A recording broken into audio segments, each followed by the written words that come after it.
Magandang araw Luzon, Visayas at Mindanao, Sabah. So welcome back na naman po kayo ngayon dito sa ating Pilipinas News Channel na kung saan ako po, ang inyong lingkod ay magdadala po sa inyo ng mga balitang pinag-uusapan po ngayon sa mga oras na ito sa labas at loob man po ng bansa po natin. So according po sa News 5, ang ating source ngayon, kung nabalitaan po ninyo ang nangyayari ngayon sa South Korea, mga kababayan, dahil nag-declare po doon ang kanilang presidente ng martial law. At ito nga po yung nangyari sa News 5. Thousands of South Korean gathered in a candlelight protest on Wednesday, December 4, and marched toward the presidential office after President Yoon Suk-yeol declared martial law in the country before resigning the decision hours later after a chaotic standoff between parliament and the army. So sa kabila po mga kababayan ng kaliwat kanang giyera sa Ukraine versus sa Russia and then sa Palestine and Israel, at meron po mga alingaw-ngaw or mga usapin ng digmaan dito po sa napapaligirang sa mga nakapaligid na bansa sa China, at isa na nga po tayo doon mga kababayan. At yung mga pangaharas po sa atin ng China, ang inflation, pagtaas po ng mga bilihin sa panahon po natin ngayon, ay sumabay pa po itong martial law po na nangyayari po sa South Korea. So akala ko po ng mga kababayan napaka-solemn, napaka-peaceful ng bansang South Korea. Pero halos lahat po ng bansa ngayon ay may problemang pinagdaraanan. Hindi lamang po tayo, kundi ang South Korea din po. At yung ibang mga bansa pa na kung ano-ano pong mga nangyayari sa kanila at iba't ibang mga pagsubok ang meron po tayong pinagdaraanan po ngayon. So, iabangan po natin mga kababayan ang update po dito sa martial law na nangyayari po ngayon dito sa South Korea. So, isa naman po mga balita mga kababayan sa News 5 pa rin, sinimulan na ng mga miyembro ng Makabayan Bloc ang pagkalap ng pirma ng kapwa kongregista kaugnay ng impeachment complaint na kanilang inendorso sa Kamara laban kay Vice President Sara Duterte. Batay sa Constitution at House Rules, kailangang makakuha ng lagda mula sa 1/3 ng mga miyembro ng mababang kapulungan para maitransmit ang isang resolution of impeachment sa Senado. Sa 19th Congress, katumbas ito ng 106 out of 318 na mambabatas. We urge our colleagues in Congress to act with integrity and political courage by supporting this impeachment resolution. It is now up to the House of Representatives to fulfill its constitutional duty to hold erring public officials accountable. Pahayag ng Makabayan. Mahigit 70 complainants ang naghain ng ikalawang impeachment complaint laban kay Sara Duterte nitong December 5 lamang. Nag-ugat ang kanilang reklamo sa umano'y irregularidad sa paggasta ng confidential funds sa ilalim ng opisina ng Vice Presidente.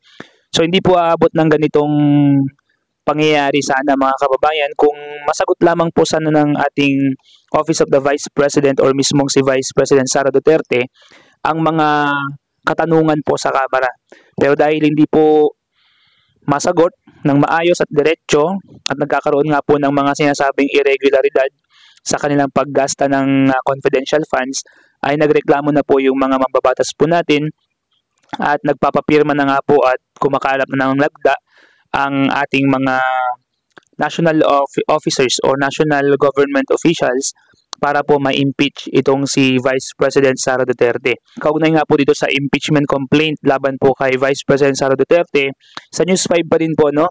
Hindi aniya tiyak sa Senate President Cheese Escudero kung may sapat na oras pa ang Senado na magsagawa ng proceedings kaugnay sa inihaing impeachment complaint laban kay Vice President Sara Duterte. Ani SP Escudero, bawat impeachment ay iba-iba ang proseso at timetable, ngunit anumang trabaho na ibabato sa mataas na kapulungan ay susubukan nilang gampanan dahil tungkulin aniya nila itong dinggin. So yun po yung sinabi po ni Senate President Cheese Escudero nitong mga nakaraang oras po.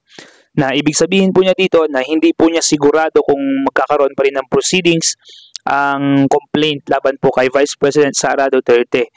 So according naman po sa News 5 ulit, maghahain ng panibagong diplomatic protest ang Pilipinas laban sa China kasunod ng insidente ng harassment sa Badjo de Masinloc. Ayon sa DFA, klaro naman na may karapatan ng bansa sa Scarborough Shoal.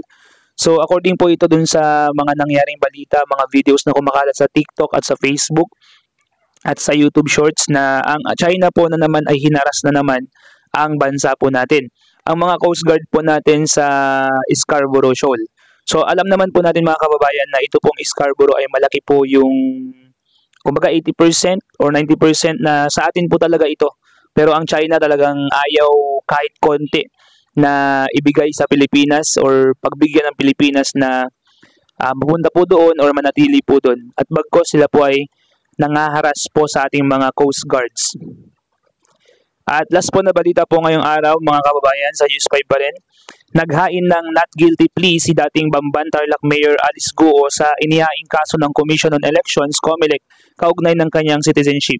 So maalala po natin mga kababayan na si Alice Guo ay sinasabi pong China or Chinese citizenship po ang meron sa kanya at hindi po siya Filipino by blood or totoong Filipino.